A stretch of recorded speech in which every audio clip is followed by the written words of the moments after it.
Hello everyone, welcome to break time classes. इस video में आई दृष्टि बुक का जो करंट अफेयर है आज से शुरू करेंगे और सब संक्षेप में पूरी बुक खत्म करनी है हमें। तो यूपी पीसीएस के लिए तो इंपॉर्टेंट होगा ही, बाकी जितने भी एग्जाम आने वाले हैं करंट अफेयर जिसमें पूछा जाता है उन सब के लिए इंपॉर्टेंट होगा। तो चलिए शुरू करेंगे। जितने भी हैंड रिटन नोट्स वगैरह हैं और जो भी टेस्ट वगैरह हैं उसको ज्वाइन करने के लिए जो नंबर दिया है इस पर व्हाट्सएप करके डिटेल्स ले सकते हैं। एक ही ग्रुप में आपको जितने भी हैंड रिटन नोट्स हैं, PYQ वगैरह हैं या फिर जो भी टेस्ट वगैरह हैं इसी में मिल जाएंगे। तो चलिए शुरू करेंगे। सबसे पहले यहाँ पर आम आदमी पार्टी को राष्ट्रीय दल का दर्जा प्राप्त हो गया है। तो किस किस राज्य में ये राज्य स्तर की पार्टी है? तो राज्य स्तर की पार्टी 4 राज्यों में हो गई है, पंजाब में, गोवा में, दिल्ली में और गुजरात में। लेटेस्ट में गुजरात में भी इसको राज्य स्तर का दर्जा मिल गया है। तो अगर कोई पार्टी 4 राज्यों में राज्य स्तर का उसको दर्जा प्राप्त है तो राष्ट्रीय दल बन सकती है, ये एक रूल है। इसके अलावा 3 जो पार्टियां हैं, अखिल भारतीय तृणमूल कांग्रेस यानी AITMC और भारतीय कम्युनिस्ट पार्टी CPI, राष्ट्रवादी कांग्रेस पार्टी NCP, इन तीनों का राष्ट्रीय दल का दर्जा जो है वो समाप्त कर दिया गया है। तो आम आदमी पार्टी को शामिल किया गया है। 3 पार्टियां जो है इससे समाप्त हो गई, इस सूची से बाहर हो गई हैं। वर्तमान में अगर पूछा जाए राष्ट्रीय दल कितने हैं तो 6 राष्ट्रीय दल हैं। पहला है कांग्रेस, भारतीय राष्ट्रीय कांग्रेस यानी INC, Bharatiya Janata party BJP, Bahujan Samaj party BSP, भारतीय कम्युनिस्ट पार्टी मार्क्सवादी यानी CPIM इसमें शामिल है। CPI को देखिए बाहर कर दिया गया है, CPIM अभी भी इसमें है। नेशनल पीपल्स पार्टी इसमें है, NPP, आम आदमी पार्टी भी अब शामिल हो गई है। तो टोटल 6 राष्ट्रीय दल हो गए हैं।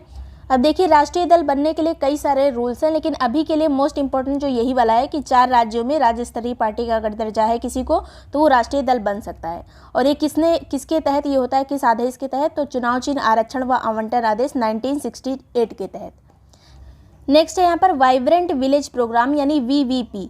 इसकी घोषणा की गई थी हमारे भाषण 2022-23 वाले भाषण में, मतलब पिछली बार वाले भाषण में इसकी घोषणा की गई थी वाइब्रेंट विलेज प्रोग्राम की। और इसका उद्देश्य क्या है? तो सीमावर्ती जो हमारी उत्तरी सीमा है हमारे देश की, वहाँ के गाँवों को कनेक्टिविटी प्रदान करना, हर तरह से कनेक्टिविटी उसको प्रदान करना है। इंटरनेट वगैरह सही नहीं रहता है तो हर तरह से उसका कनेक्टिविटी निर्धारित करना और विकास करना। और इस योजना को लॉन्च कब किया गया है? तो 10 अप्रैल 2023 को, इसी बार इसको हाल ही में लॉन्च किया गया 10 अप्रैल 2023 को अमित शाह जी के द्वारा। कहाँ से लॉन्च किया गया है? तो किबीतू गांव अरुणाचल प्रदेश से इसको लॉन्च किया गया है। और यहाँ पे जो पैसे का आवंटन किया गया है वो 4800 करोड़ रुपए है। और ये कब से कब तक है? तो 2022-23 से जब इसकी घोषणा हुई थी तब से लेकर 2025-26 तक के लिए है ये 4800 करोड़ रुपए। और ये किन किन राज्यों में लागू होगी?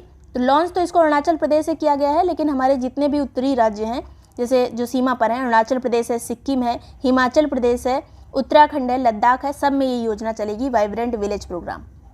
नेक्स्ट बात करेंगे मेघालय, मणिपुर, त्रिपुरा, ये इन तीनों में विधानसभा के चुनाव हुए। तीनों में यहाँ पे कुछ खास बातें हैं, बस कई बार इसको हम डिस्कस कर चुके हैं, फिर भी यहाँ पे देखना इंपॉर्टेंट है रिवीजन के लिए। तो 60-60 सब जगह पे विधानसभा की सीटें हैं। मेघालय में एक प्रत्याशी जो थे UDP पार्टी के प्रत्याशी थे लिंगदो, उनकी मृत्यु हो गई थी। इस कारण यहाँ पर 60 नहीं 59 सीटों पर ही चुनाव हुआ था। मेघालय में 59 सीट पर चुनाव हुआ था इस बार। और मेघालय में 60 में से 55 सीटें जो हैं वो आरक्षित हैं ST वर्ग के लिए, अनुसूचित जनजातियों के लिए 60 में से 55 सीटें आरक्षित हैं, क्योंकि यहाँ पर SC जनजाति नहीं रहती है, इसलिए SC के लिए कोई आरक्षण नहीं है। यहाँ पे CM कौन बने? तो कोनराड संगमा बने NPP पार्टी के, इसको राष्ट्रीय दल का दर्जा प्राप्त है, अभी हमने देखा था। और ये सेकंड टाइम CM बने, ये चीज़ इंपॉर्टेंट है यहाँ पर, सेकंड टाइम ये CM बने हैं। यहाँ के राज्यपाल कौन है? फागू चौहान है, जो शपथ दिलाते हैं CM को। नेक्स्ट बात करेंगे नागालैंड की। तो यहाँ पर भी 60 विधानसभा की सीटें थी, उनमें से 59 सीटें जो है ST के लिए आरक्षित हैं। अभी हमने देखा था मेघालय में 55 सीटें आरक्षित थी, नागालैंड में 59 सीटें आरक्षित हैं ST वर्ग के लिए। नेक्स्ट बात करेंगे यहाँ पर जो CM बने नेफ्यू रियो बने हैं, NDPP के ये पार्टी के हैं, ये नेफ्यू रियो 5वीं बार ये CM बने हैं नागालैंड के। नागालैंड के जो राज्यपाल हैं उनका नाम है ला गणेशन। और यहाँ पे नागालैंड के बारे में एक चीज़ इंपॉर्टेंट है कि हेखानी जाकलू जो कि दीमापुर 3rd से इनकी कॉन्स्टिट्यूएंसी थी, दीमापुर 3rd, यहाँ से ये निर्वाचित हुई हैं और निर्वाचित होने वाली पहली विधायक बनी है। नागालैंड से निर्वाचित होने वाली ये है हेखानी जाकलू। इसके अलावा एक लोग और हैं लेकिन ज़्यादा चर्चित रही थी हेखानी जाकलू। तो दूसरी वाली का नाम है सलहौतू ओनुसो क्रूज, ये पश्चिमी अंगामी इनका जो कॉन्स्टिट्यूएंसी इनकी है, पश्चिमी अंगामी, यहाँ से ये विधायक निर्वाचित हुई हैं, पहली महिला। नेक्स्ट बात करेंगे त्रिपुरा की। तो यहाँ पे भी 60 सीटें हैं, 60 में से यहाँ पर 20 जो है ST के लिए आरक्षित हैं और 10 SC के लिए आरक्षित हैं। यहाँ पे जो CM बने हैं इनका नाम है मणिक शाह, BJP पार्टी के हैं और सेकंड टर्म है इनका, दूसरी बारी CM बने हैं। केवल तीनों राज्यों में केवल जो नागालैंड है यहाँ पे 5वीं बार नेफ्यू रियो CM बने हैं और बाकी दोनों में दूसरी बार। यहाँ पे मेघालय में कोनराड संगमा दूसरी बार, त्रिपुरा में मणिक शाह दूसरी बार। और यहाँ पे जो राज्यपाल हैं त्रिपुरा में सत्यदेव नारायण आर्य। नेक्स्ट बात करेंगे, इंडिया जस्टिस रिपोर्ट आई है 2022 वाली, 4 अप्रैल को ये रिलीज़ हुई है, तीसरा एडिशन है ये इसका। तो इसमें जो मेन फोकस किया गया है, इसका उद्देश्य क्या है, तो न्याय प्रणाली के जो 4 स्तंभ हैं, यानी पुलिस, जेल प्रणाली, न्यायपालिका, कानूनी व्यवस्था, इसी आधार पर राज्यों को रैंक दी गई है। और टोटल संकेतक कितने यूज़ हुए हैं, तो 102 संकेतक के आधार पर इस रैंक को बांटा गया है। तो 4 स्तंभ अगर पूछ लिया जाए ये जस्टिस रिपोर्ट वाले, तो पुलिस है, जेल प्रणाली है, न्यायपालिका है और कानूनी व्यवस्था है। इसमें बड़े राज्यों में अगर बात की जाए, 2 तरह से इसको डिवाइड किया गया है, बड़े राज्यों में और छोटे राज्यों में। बड़े राज्यों में नंबर 1 है कर्नाटक, और अंतिम कौन है बड़े राज्यों में, तो उत्तर प्रदेश है। बड़े राज्यों में नंबर 1 पे है कर्नाटक, सेकंड पे तमिलनाडु, थर्ड पे तेलंगाना, लेकिन ज़्यादा जो याद करना है यहाँ पर कर्नाटक वाला, पहले नंबर पर कर्नाटक है और लास्ट में यूपी है। छोटे राज्यों में शीर्ष पर कौन है, तो सिक्किम है, और अंतिम में छोटे राज्यों में कौन है, गोवा। नेक्स्ट बात करते हैं उत्तर प्रदेश की। वैसे ओवरऑल रैंक देखी जाए तो 18वीं रैंक आती है उत्तर प्रदेश की, लास्ट में रैंक है। बड़े राज्यों में देखा जाए तो 18वीं रैंक है और लास्ट है। पुलिस प्रणाली में बात की जाए, अगर जो चारों स्तंभ हैं उसमें भी अगर रैंक दिया जाए तो यूपी का नंबर पुलिस में आएगा 15वें नंबर पर, जेल प्रणाली में 17वें नंबर पर, न्यायपालिका में 15वें नंबर पर, और कानूनी व्यवस्था में, कानूनी सहायता में 18 नंबर पर। पुलिस में 15, जेल प्रणाली में 17, न्यायपालिका में 15 और कानूनी सहायता में 18वें नंबर पर उत्तर प्रदेश है।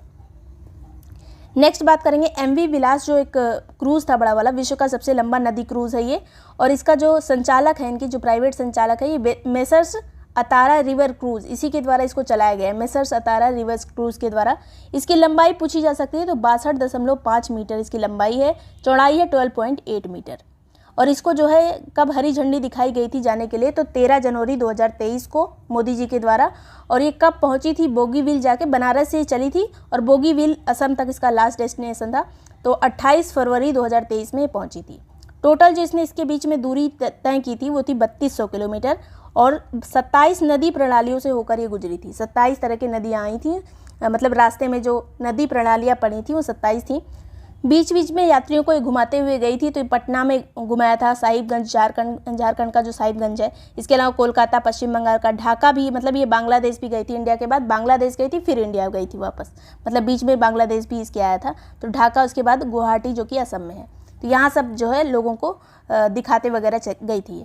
नेक्स्ट बात करेंगे, इसी दौरान जब ये उद्घाटन हुआ था तो वाराणसी में प्रधानमंत्री जी के द्वारा टेंट सिटी का उद्घाटन किया गया। तो पूछा जा सकता है टेंट सिटी का उद्घाटन कहाँ पे किया गया है, वाराणसी में। राष्ट्रीय जलमार्ग अधिनियम, एक जिसके तहत ये सब चलाया जा रहा है क्रूज़ वगैरह, ये 2016 में आया था, भारतीय राष्ट्रीय जलमार्ग अधिनियम। इसके तहत अभी 111 जलमार्ग है हमारे इंडिया में, 5 पहले थे जो सबसे पहले बन गए थे, उसके बाद 106 बाद में बने थे, तो टोटल 111 है जलमार्ग। नेक्स्ट बात करेंगे, केरल उच्च न्यायालय ने पहली बार क्षेत्रीय भाषा में निर्णय दिया है। तो ऐसा पहला उच्च न्यायालय बन गया इंडिया का जिसने क्षेत्रीय भाषा में अपना निर्णय दिया है, और मलयालम भाषा में दिया है, जो कि वहाँ की क्षेत्रीय भाषा है मलयालम, तो उसमें इन्होंने अपना निर्णय दिया है। केरल के मुख्य न्यायाधीश कौन है, तो S मणिकुमार है। सुप्रीम कोर्ट में भी क्षेत्रीय भाषा में निर्णय देने की बात की जा रही है कि इसके लिए एक समिति भी बनाई गई है कि ज़्यादा से ज़्यादा निर्णय जो है क्षेत्रीय भाषा में दिए जाएँ। तो ये अध्यक्ष कौन है इस समिति के, तो अभय ओका हैं। क्षेत्रीय भाषा में निर्णय देने वाली समिति के अध्यक्ष हैं अभय ओका। नेक्स्ट बात करेंगे, निर्वाचन आयुक्त की नियुक्ति पर उच्चतम न्यायालय यानी सुप्रीम कोर्ट का एक निर्णय आया है, जिसमें कहा गया है कि जो मुख्य निर्वाचन आयुक्त हैं और जितने अन्य आयुक्त होते हैं, एक मुख्य निर्वाचन आयुक्त होता है, 2 अन्य आयुक्त होते हैं। वर्तमान में जो मुख्य चुनाव आयुक्त हैं वो है राजीव कुमार, 2 अन्य जो हैं उनमें से एक का नाम है अनूप चंद्र पांडे और दूसरे का नाम है अरुण गोयल। तो इस तरह से 2 अन्य चुनाव आयुक्त, एक मुख्य चुनाव आयुक्त होते हैं अभी। तो इसमें कहा गया है कि 5 सदस्यीय पीठ ने इसको फैसला सुनाया है। इस जो न्यायमूर्ति थे, मतलब जो जज फैसला सुना रहे थे, उनके अध्यक्ष कौन थे, तो KM जोसेफ इस पीठ के अध्यक्ष थे। इन लोगों ने फैसला लिया है कि एक समिति गठित की जाएगी जिसके आधार पर ये निर्वाचन होगा। तो इस समिति में कौन कौन होगा, तो प्रधानमंत्री होंगे, लोकसभा में विपक्ष के नेता होंगे और भारत के मुख्य न्यायाधीश इसमें शामिल होंगे। तो टोटल 3 व्यक्ति इसमें शामिल हैं। और ये मोस्ट इंपॉर्टेंट क्वेश्चन बनता है क्योंकि काफ़ी चर्चा में रहा था। ये प्रधानमंत्री, लोकसभा में विपक्ष के नेता और भारत के मुख्य न्यायाधीश इस समिति में रहेंगे। नेक्स्ट बात करेंगे, annual status of education report यानी SRI है। इसका उद्देश्य क्या है, तो नामांकन रेट, जो एनरोलमेंट रेशियो होता है बच्चों का, जो स्कूल में दाखिला लेते हैं, इसके अलावा बच्चों की पढ़ने की क्षमता कितनी है, गणित समझने की क्षमता कितनी है, तो ये सब इसमें चेक किया जाएगा। और ये ज़्यादा इंपॉर्टेंट नहीं है, बस इतना याद रखिए किस लिए है। सर जो प्रोग्राम है ये नामांकन रेट और बच्चों की जो पढ़ने की, गणित समझने की क्षमता के लिए है। इसमें 6 से 14 साल वर्ग की बात करें तो 98.4% जो है उनका दाखिला हो चुका है, मतलब एनरोलमेंट में है वो। इसके अलावा सिर्फ 3 राज्यों में 15 से 16 आयु वर्ग की अनामांकित, मतलब जिनका एडमिशन नहीं हुआ है, ऐसी लड़कियों का अनुपात 10% से ज़्यादा है। 3 ऐसे राज्य हैं जहाँ पे 15-16 साल वाली लड़कियों का अनुपात जो है मतलब स्कूल नहीं जा रही हैं, वो 10% से ज़्यादा है उनका रेशियो स्कूल ना जाने का। तो इसमें नंबर 1 पर आएगा मध्य प्रदेश, जहाँ पे 17% लड़कियाँ स्कूल नहीं जा रही हैं जो 15-16 साल की हैं। इसके अलावा उत्तर प्रदेश की बात करें तो यहाँ पे 15% है, सेकंड नंबर पे आ जाएगा, थर्ड पे आएगा छत्तीसगढ़। पहले नंबर पर मध्य प्रदेश, सेकंड पे उत्तर प्रदेश, थर्ड पे छत्तीसगढ़। नेक्स्ट है यहाँ पर विश्व का सबसे लंबा रेलवे प्लेटफॉर्म अब कौन हो गया है, तो श्री सिद्धरूढ़ा स्वामी जी हुबली जंक्शन। ये हुबली जंक्शन, पहले हुबली नाम था इसका, हुब्बली अब नाम इसका हो गया है। तो ये कर्नाटक का प्लेटफॉर्म है, 1507 मीटर इसकी लंबाई है। और प्लेटफॉर्म नंबर 8 जो है यही है सबसे बड़ा इसका, प्लेटफॉर्म नंबर 8। और पहले जो है गोरखपुर पहले नंबर पर था, अब ये सेकंड पे आ गया है। इसकी लंबाई जो है प्लेटफॉर्म की 1366 मीटर है। थर्ड पे है कोल्लम जंक्शन जो कि केरल का है। पहले नंबर पर हुबली आ गया है। पूरा नाम इसका है सिद्धरूढ़ा स्वामी श्री हुब्बली। नेक्स्ट बात करेंगे विदिशा, जो कि मध्य प्रदेश का जिला है विदिशा। यहाँ पे 5G तकनीकी लागू करने वाला ये पहला आकांक्षी जिला बन गया है। 5G तकनीकी जहाँ पर है ऐसा आकांक्षी जिला ये पहला है। C.DOT के सहयोग से इसको विकसित किया गया है। और आकांक्षी जिला कार्यक्रम कब आया था, तो जनवरी 2018 में आया था। जो अल्प विकसित जिले होते हैं या जो मेन स्ट्रीम में नहीं आ पाते हैं, काफ़ी पिछड़े हुए होते हैं, उनको आकांक्षी जिले का नाम दिया गया है। तो इस जनवरी 2018 में ऐसा हुआ था। और कुल आकांक्षी जिलों की संख्या कितनी है पूरे इंडिया में, तो 112 है। इसमें से उत्तर प्रदेश में 8 हैं। कौन कौन से, तो बहराइच, बलरामपुर, चंदौली, चित्रकूट, श्रावस्ती, सिद्धार्थनगर और सोनभद्र। तो ये 8 जिले हैं यूपी के जो कि आकांक्षी जिलों में आते हैं। नेक्स्ट बात करेंगे कोल्लम की, जो कि केरल में है। यहाँ पे भारत का पहला संविधान साक्षर जिला बन गया है। भारत का पहला संविधान साक्षर जिला कोल्लम है, केरल का। यहाँ पे 200 ऐसे प्रशिक्षकों को नियुक्त किया गया है। और जो प्रशिक्षक हैं इनको सीनेटर्स कहा जाता है। सीनेटर यहाँ पे नियुक्त किए गए हैं जो लोगों को संविधान के बारे में जागरूकता फैलाते हैं, संविधान के बारे में बताते हैं। केरल के CM कौन है, तो पिनराई विजयन है। राज्यपाल हैं आरिफ मोहम्मद खान। नेक्स्ट बात करेंगे राष्ट्रीय ग्रीन हाइड्रोजन मिशन शुरू किया गया है। अभी इसको मंजूरी दे दी गई है 4 जनवरी 2023 को। इसमें प्रारंभिक व्यय कितना रखा गया है, तो 19,744 करोड़ रुपए। 2030 तक जो लक्ष्य रखा गया है इसमें, तो 5 मिलियन मीट्रिक टन हरित हाइड्रोजन का उत्पादन हमें करना है हर वर्ष, 5 मिलियन मीट्रिक टन। और इसके अलावा जो हमारी रिन्यूएबल एनर्जी है, यानी जो नवीनीकृत ऊर्जा है हमारी, उसको 125 गीगावाट तक बढ़ाना है। और 8 लाख करोड़ रुपए से अधिक का इसमें निवेश करना है। 6 लाख से अधिक रोजगार जनरेट करने हैं। 1 लाख करोड़ के जीवाश्म ईंधन आयात में कमी लानी है। जो हम लोग इंपोर्ट करते हैं, आयात करते हैं जीवाश्म ईंधन, उसमें कमी लानी, पेट्रोल डीजल वगैरह, उसमें कमी लानी। इसके अलावा वार्षिक ग्रीन हाउस उत्सर्जन में 50 मिलियन मीट्रिक टन की कमी करनी है। जो हम लोग ग्रीन हाउस गैसेज एमिट करते हैं उसमें भी कमी लानी है। जब ये ग्रीन हाइड्रोजन मिशन चलेगा तो हमारा ग्रीन हाउस जो गैसेज का एमिशन होता है वो भी कम हो जाएगा। नेक्स्ट बात करेंगे वायनाड जिले की, जो कि केरल का जिला है। यहाँ पे सभी जनजातीय लोगों को बुनियादी दस्तावेज प्रदान करने वाला ये पहला जिला बन गया है, वायनाड केरल का। जनजातीय लोगों को दस्तावेज यहाँ पे प्रदान किया गया है। भारत की सबसे लंबी स्केप टनल ये कहाँ पे है, तो इसको जो है उधमपुर श्रीनगर बारामूला वाला जो मार्ग है इस पे बनाई गई स्केप टनल। ये न्यू ऑस्टियन टनलिंग मेथड के द्वारा इसको बनाया गया। ये चीज़ इतना इंपॉर्टेंट नहीं है, लेकिन ये चीज़ देखिए कि T29 ये ट्विन ट्यूब टनल है। ये T29 इसके तहत 2 टनल है। एक है मुख्य टनल जो कि 12.75 किलोमीटर की है, एक है स्केप टनल। तो यहाँ पे दोनों की लंबाई याद रखनी है। स्केप टनल की लंबाई कितनी है, तो 12.895 किलोमीटर, 12.895 किलोमीटर। और ये घोड़े के नाल के आकार की है। सुंबर और खारी स्टेशन के बीच में ये टनल है, स्केप टनल। इसकी लंबाई यहाँ पे देख लीजिएगा 12.895। नेक्स्ट बात करेंगे तमिलनाडु की। तो तमिलनाडु देश का पहला ऐसा राज्य बन गया है जो कि स्वयं का जलवायु परिवर्तन मिशन इसने लॉन्च कर दिया है। तमिलनाडु ने जलवायु परिवर्तन पर राष्ट्रीय मिशन जो है ये कब लॉन्च किया गया था, तो 20 जून 2008 को। भारत में जलवायु परिवर्तन पर राष्ट्रीय मिशन जो है कब लॉन्च किया गया था, 30 जून 2008 को। इसमें 8 मिशन शामिल हैं और इनसे बहुत क्वेश्चन पूछा जाता है कि निम्न में से कौन सा मिशन इसमें शामिल नहीं है, जो जलवायु परिवर्तन मिशन में। तो पहला है यहाँ पर राष्ट्रीय सौर मिशन, दूसरा है उन्नत ऊर्जा दक्षता के लिए राष्ट्रीय मिशन। तो एक एक शब्द यहाँ पर गौर कर लीजिए कि पहले सौर मिशन आएगा, फिर उन्नत ऊर्जा की बात करी जा रही है, फिर तीसरा यहाँ पर सतत पर्यावास आएगा, फिर जल मिशन आएगा, राष्ट्रीय जल मिशन, फिर हिमालय पारिस्थितिकी तंत्र को बनाए रखने के लिए राष्ट्रीय मिशन आएगा, हिमालय पारिस्थितिकी की बात की गई इसमें। हरित भारत के लिए राष्ट्रीय मिशन, हरित भारत की बात की गई। सतत कृषि की इसमें बात की गई है। और जलवायु परिवर्तन के लिए सामरिक ज्ञान पर राष्ट्रीय मिशन, मतलब जलवायु परिवर्तन के बारे में लोगों को ज्ञान दो। तो ऐसा यहाँ पे ये शब्द, कुछ एक शब्द ले लीजिए, उसी से याद हो जाएगा। तो 8 ऐसे मिशन है। नेक्स्ट बात करेंगे धर्मदम जो जगह है, ये भारत का पहला पूर्ण पुस्तकालय निर्वाचन क्षेत्र हो गया है। यहाँ के हर वार्ड में लाइब्रेरी है। तो धर्मदम जगह कहाँ पर है? कुन्नूर जिले में, केरल में है। केरल में पुस्तकालय आंदोलन भी चला था, जिसके जनक कौन कहे जाते हैं? तो पीएन पलिक्कर कहे जाते हैं। केरल में इनके सम्मान में 19 जून को हर साल 19 जून को इनकी पुण्यतिथि होती है, इसलिए वायनादिनम दिवस मनाया जाता है। वायनादिनम मनाया जाता है केरल में, और इसको इंग्लिश में कहेंगे रीडिंग डे। 19 जून को रीडिंग डे के रूप में केरल में मनाया जाता है। पीएन पलिक्कर की पुण्यतिथि इस दिन होती है। विश्व का पहला पाम लीफ पांडुलिपि संग्रहालय कहाँ पर बना है? जो पाम लीफ पर लिखा जाएगा, पत्ती पर, तो ये तिरुवनंतपुरम केरल में बना है। भारत का सबसे बड़ा तरल अपशिष्ट उपचार संयंत्र कहाँ पर है? तरल अपशिष्ट उपचार संयंत्र कहाँ पे लगाया गया है? तो तिरुपति नगर निगम में लगाया गया है, आंध्र प्रदेश में। और इसको CSIR और नीरी के द्वारा डेवलप किया गया है। और जो यहाँ पे तकनीकी यूज़ हुई है वो फाइटोरिड तकनीकी का यूज़ किया गया है। इसमें जो विनायक सागर झील है उसके जल को मतलब प्यूरिफाई किया जाएगा, उसको यूज़ किया जाएगा दोबारा से। तो विनायक सागर झील यहाँ पे याद रखिएगा कहाँ पर है? आंध्र प्रदेश में। नेक्स्ट बात करेंगे एशिया का सबसे बड़ा सीवेज उपचार संयंत्र कहाँ पर है? तो ये नई दिल्ली में विकसित किया जा रहा है। सबसे बड़ा सीवेज उपचार की बात की जा रही है। ऊपर जो था वो था अपशिष्ट उपचार संयंत्र, और इसका नाम क्या है सीवेज उपचार संयंत्र का? तो ओखला सीवरेज उपचार संयंत्र। नेक्स्ट बात करेंगे हाउसिंग सोसाइटी के लिए भारत का पहला सौर संयंत्र कौन सा बना है? तो ये कौन सी सोसाइटी है? विवेरिया कॉन्डोमिनियम सोसाइटी, ये मुंबई में स्थित है।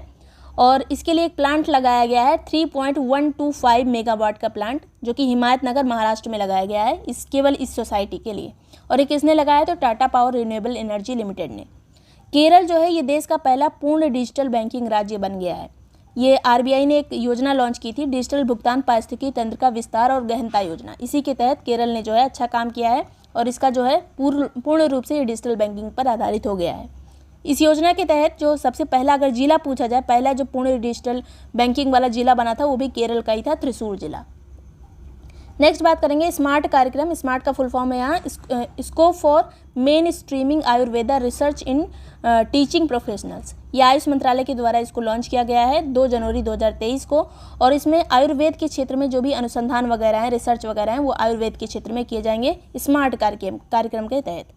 सामाजिक प्रगति सूचकांक आया है 2022। इसमें 3 आयाम है। ये किस आधार पर इस सूचकांक को बनाया गया, इस इंडेक्स को बनाया गया है? तो ये 3 आयाम है। बेसिक ह्यूमन नीड्स जो होती हैं, प्राइमरी जो आवश्यकताएं होती हैं, इसके अलावा फाउंडेशंस ऑफ वेलबींग अपॉर्चुनिटी, तो ये 3 आयाम बनाए गए हैं। नेक्स्ट बात करेंगे रिपोर्ट को जारी करता कौन है? जारी करता इसका कौन है इस रिपोर्ट का? तो इंस्टीट्यूट फॉर कॉम्पिटिटिवनेस, इसके अलावा सोशल प्रोग्राम इम्परेटिव जो कि वाशिंगटन DC की संस्था है। इन दोनों संस्था ने मिलकर सामाजिक प्रगति सूचकांक को तैयार किया है। और इसमें 6 स्तर बनाए गए हैं, 6 स्टेज बनाए गए हैं। जिसकी रैंक अच्छी है उसको स्टेज 1 में रखा गया है, मतलब वेरी हाई सोशल प्रोग्रेस है यहाँ पर। और जहाँ पे 2 पे है वो हाई सोशल प्रोग्रेस वाले राज्य हैं। इसके अलावा upper middle social progress, lower middle social progress, उसके बाद लो सोशल प्रोग्रेस। उत्तर प्रदेश जो है 5वें नंबर पर है, 5वें स्तर में इसको डाला गया है लो सोशल वाले में। तो उत्तर प्रदेश का इसका टोटल नंबर कितना है उत्तर प्रदेश का? तो 31 नंबर पर यूपी है। और स्कोर इसका कितना है? तो स्कोर है 49.16 इसका स्कोर है। और टोटल यहाँ पर रैंक की बात करें तो 31वें नंबर पर है। नेक्स्ट बात करेंगे टोटल में जो रैंक दी गई उसमें पहले नंबर पर किसकी रैंक है? मतलब जो सोशल प्रोग्रेस जिसकी सबसे अच्छी है, पहले स्तर में इसको रखा गया वेरी हाई सोशल प्रोग्रेस, उसमें पुदुचेरी नंबर 1 है। इसका स्कोर है 65.99। सेकंड पे लक्षद्वीप आएगा, थर्ड पे गोवा आएगा, फिर सिक्किम, मिजोरम। लास्ट पे कौन है? जो सबसे लास्ट पर है उत्तर प्रदेश से भी पीछे, तो वो है झारखंड। इसका स्कोर है 43.95। जिलों में बात किया जाए, जिलों में पहले नंबर पर कौन सा है? तो जिलों में है आइजोल जो मिजोरम का है, वो पहले नंबर पर रखा गया है सोशल प्रोग्रेस में। नमामि गंगे जो पहले हमारी, उसको संयुक्त राष्ट्र की मान्यता मिल गई, संयुक्त राष्ट्र वाली सूची में ये आ गई है। तो नमामि गंगे की शुरुआत कब हुई थी पूछा जा सकता है। जून 2014 में इसकी शुरुआत हुई थी। और अभी दूसरा पार्ट भी इसका आ गया है नमामि गंगे सेकंड का। तो ये जनवरी 2023 से 2026 तक ही चलेगी। सेकंड वाला जो है इसका एडिशन वो 2023 से 2026 तक चलेगा। गुजरात और हिमाचल प्रदेश के अभी हाल ही में चुनाव हुए हैं। इसके बाद में मतलब अभी रिसेंट में जो चुनाव हुए हैं वो 3 राज्य में हुए हैं, जो कि मेघालय, और नागालैंड और त्रिपुरा 3 जगह पे चुनाव हुए थे। इससे पहले गुजरात और हिमाचल प्रदेश के भी चुनाव हो चुके हैं। तो गुजरात में जो विधानसभा की सीटें हैं 182 हैं। यहाँ पे जो सीएम बने भूपेंद्र पटेल बने बीजेपी के, और हिमाचल प्रदेश में जो सीट थी विधानसभा की वो 68 सीट थी। सीएम बने सुखविंदर सिंह सुक्खू जो कि कांग्रेस पार्टी के हैं। नेक्स्ट बात करेंगे, हिमाचल प्रदेश में विश्व का सबसे ऊंचा मतदान केंद्र भी इस बार बना था ताशीगंग में, लाहौल स्पीति वाले एरिया में हिमाचल प्रदेश में, और ये समुद्र तल से इसकी ऊंचाई है 15,256 फीट। तो ये यहाँ पे काफ़ी इंपॉर्टेंट है कि कौन सा ये मतदान केंद्र है सबसे ऊंचा, ताशीगंग। नेक्स्ट बात करेंगे, हिमालयी जो याक होते हैं उनको FSSAI के द्वारा खाद्य पशु का दर्जा दिया गया है। मतलब अब इनको पाला जा सकता है घर में, या फिर जो फार्म वगैरह होगा उसमें पाला जा सकता है। इससे इनकी संख्या में वृद्धि होगी, इनको दुग्ध उत्पादन के लिए प्रयोग किया जा सकेगा। राष्ट्रीय याक अनुसंधान केंद्र कहाँ पर है, तो दिरांग अरुणाचल प्रदेश में है। नेक्स्ट बात करते हैं, प्रयागराज, गाजियाबाद और आगरा में पुलिस कमिश्नर प्रणाली लागू हो गई है। तो प्रयागराज में जो कमिश्नर बने हैं उनका नाम है रचित शर्मा, गाजियाबाद में अजय कुमार और आगरा में प्रतिंदर सिंह। इसके अलावा यूपी में 7 जगह पर कमिश्नर प्रणाली लागू है। सबसे पहले लखनऊ में लागू हुई थी, उसके बाद गौतम बुद्ध नगर, कानपुर, वाराणसी में, गाजियाबाद, आगरा और प्रयागराज में रिसेंट में लागू हुई है। गाजियाबाद, आगरा और प्रयागराज। नेक्स्ट बात करेंगे कुछ प्रतिमाएं जो एग्जाम में इंपॉर्टेंट रहेंगी। तो स्टैच्यू ऑफ प्रॉस्पेरिटी की भी स्थापना की गई है नवंबर 2022 में। नाद प्रभु केम्पेगौड़ा की मूर्ति है और ये बेंगलुरु के संस्थापक थे। बेंगलुरु में इसकी स्थापना की गई इस मूर्ति की, जो केम्पेगौड़ा एयरपोर्ट है उसी के परिसर में है ये। 108 फुट की मूर्ति है ये, और कांस्य की प्रतिमा है, कांस्य की मूर्ति है ये। शिल्पकार इसके थे राम वी सुतार, जिन्होंने स्टैच्यू ऑफ यूनिटी को भी बनाया था। सरदार वल्लभ भाई पटेल की जो मूर्ति थी उसको भी इन्होंने ही बनाया था, और केम्पेगौड़ा जी की मूर्ति भी इन्होंने ही बनाया है। और ये किसी शहर के संस्थापक की पहली मूर्ति है जो कि बेंगलोर में स्थापित हुई है, स्टैच्यू ऑफ प्रॉस्पेरिटी। नेक्स्ट बात करेंगे स्टैच्यू ऑफ बिलीफ की। तो ये भगवान शिव की मूर्ति है, स्टैच्यू ऑफ बिलीफ, और ये राजसमंद राजस्थान में लगाई गई है। ध्यान मुद्रा में है ये मूर्ति भगवान शिव की। 369 फीट की है ये, और स्टील, लोहा, कंक्रीट, बालू से निर्मित की गई है, उससे बनी है ये स्टैच्यू ऑफ बिलीफ भगवान शिव की, राजस्थान में। नेक्स्ट बात करेंगे स्टैच्यू ऑफ पीस की। स्टैच्यू ऑफ पीस नाम से एक और मूर्ति है जो कि रामानुजाचार्य की मूर्ति है, भी आगे देखेंगे। तो ये वाली स्टैच्यू ऑफ पीस जो है ये जैनाचार्य श्री विजय वल्लभ सुरेश्वर जी महाराज की मूर्ति है। पाली, जैतपुर, राजस्थान में लगी है ये। 12 फीट की मूर्ति है, 12 फीट या फिर 151 इंच, दोनों में से कुछ भी लिखा मिल सकता है। और ये अष्ट धातु से इसका निर्माण हुआ है। मुख्य रूप से इसमें जो प्रयोग हुआ है वो है तांबा। स्टैच्यू ऑफ पीस स्वामी श्री जैनाचार्य श्री विजय वल्लभ सुरेश्वर जी महाराज की, राजस्थान में। नेक्स्ट बात करेंगे स्टैच्यू ऑफ इक्वलिटी की। ये स्टैच्यू ऑफ इक्वलिटी को समता मूर्ति भी कहा जाता है। 5 फरवरी 2022 को मोदी जी ने इसका उद्घाटन किया था। स्वामी रामानुजाचार्य की मूर्ति हैदराबाद, तेलंगाना में लगी है ये। 216 फीट की है, पंचलौह से बनी है। और इस पंचलौह में क्या क्या शामिल है, तो स्वर्ण शामिल है, चांदी, सोना चांदी, तांबा, पीतल और जस्ता। लोहा इसमें शामिल नहीं है। 5 धातुएं टोटल, सोना, चांदी, तांबा, पीतल और जस्ता। स्टैच्यू ऑफ इक्वलिटी स्वामी रामानुजाचार्य, हैदराबाद, तेलंगाना में। अब स्टैच्यू ऑफ डिग्निटी आता है। तो स्टैच्यू ऑफ डिग्निटी भी स्वामी रामानुजाचार्य की मूर्ति है। तो 3 मूर्तियां हैं जो स्वामी रामानुजाचार्य की हैं वर्तमान में इंडिया में। एक तो हो गई इक्वलिटी जो कि हैदराबाद में है, एक हो गई डिग्निटी जो कि स्वामी रामानुजाचार्य की अयोध्या में स्थापित की गई है योगी आदित्यनाथ जी के द्वारा। और ये हैदराबाद वाली जो मूर्ति है इक्वलिटी वाली, उसी का छोटा रूप है। ये स्टैच्यू ऑफ डिग्निटी जो है स्टैच्यू ऑफ इक्वलिटी का छोटा रूप है, स्वामी रामानुजाचार्य की ही मूर्ति है अयोध्या में। फिर स्टैच्यू ऑफ पीस भी एक है इसी नाम से, जो कि स्वामी रामानुजाचार्य की है, श्रीनगर, जम्मू कश्मीर में। ये 4 फीट की मूर्ति है, मकराना संगमरमर से बनी हुई है स्टैच्यू ऑफ पीस। इसी तरह की स्टैच्यू ऑफ पीस एक और थी जो कि जैनाचार्य विजय वल्लभ की मूर्ति थी, राजस्थान में। नेक्स्ट बात करेंगे, ये वाली स्टैच्यू ऑफ पीस रामानुजाचार्य की है, श्रीनगर में। उत्तर प्रदेश का पहला ईट राइट स्टेशन कौन सा बना है, तो प्रयागराज है। ये 7 नवंबर 2022 को डिक्लेयर किया गया था। इसके बाद कानपुर भी ईट राइट अब हो गया है, वाराणसी भी है ईट राइट में, और 5 स्टार रेटिंग है वाराणसी की। FSSAI के द्वारा इसको डिक्लेयर किया गया है। भारत का पहला ईट राइट जो स्टेशन था वो मुंबई सेंट्रल था, जिसको दिसंबर 2019 में डिक्लेयर किया गया था।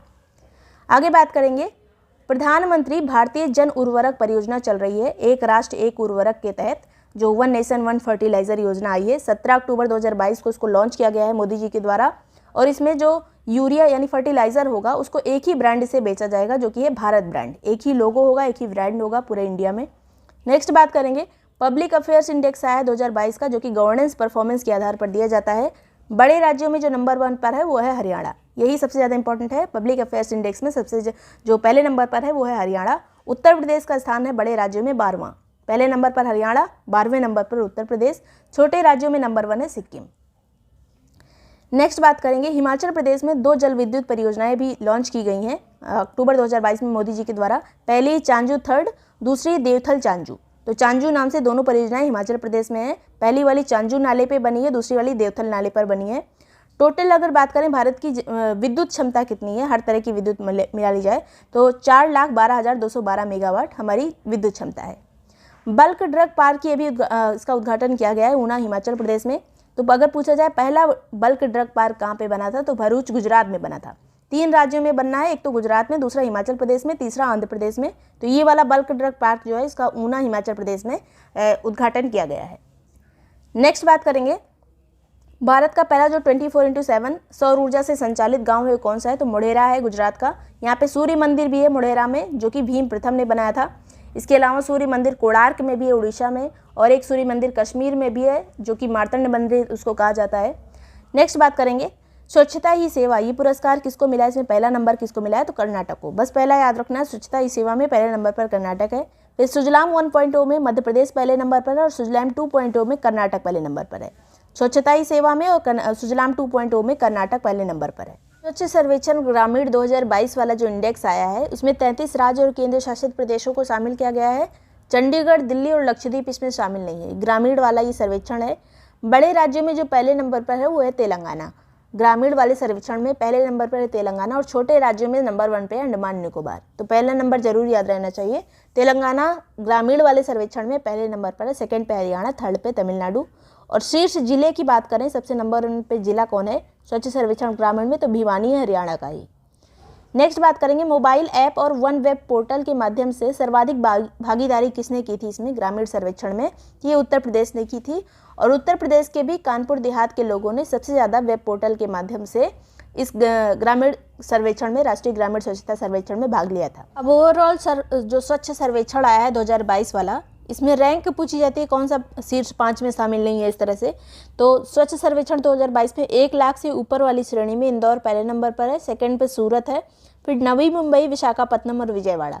6वें नंबर पर आता है भोपाल। शीर्ष 5 में भोपाल शामिल नहीं है। पहले नंबर पर इंदौर, सेकंड पे सूरत, तीसरे पे नवी मुंबई, चौथे पे विशाखापत्तनम। अब यूपी की बात करें तो यूपी में जो पहले नंबर पर है वो है गाजियाबाद। वैसे इसकी रैंक है 12वीं। मेरठ का नंबर है 15वां, और यूपी की बात करेंगे तो सेकंड आएगा। प्रयागराज 16वें नंबर पर है, फिर 17वें नंबर पर लखनऊ है, 21 नंबर पर वाराणसी है, फिर 23 नंबर पर आगरा है, 29 नंबर पर कानपुर है। तो शीर्ष 30 में ही आ जाएंगे। नंबर 1 पर यूपी में गाजियाबाद।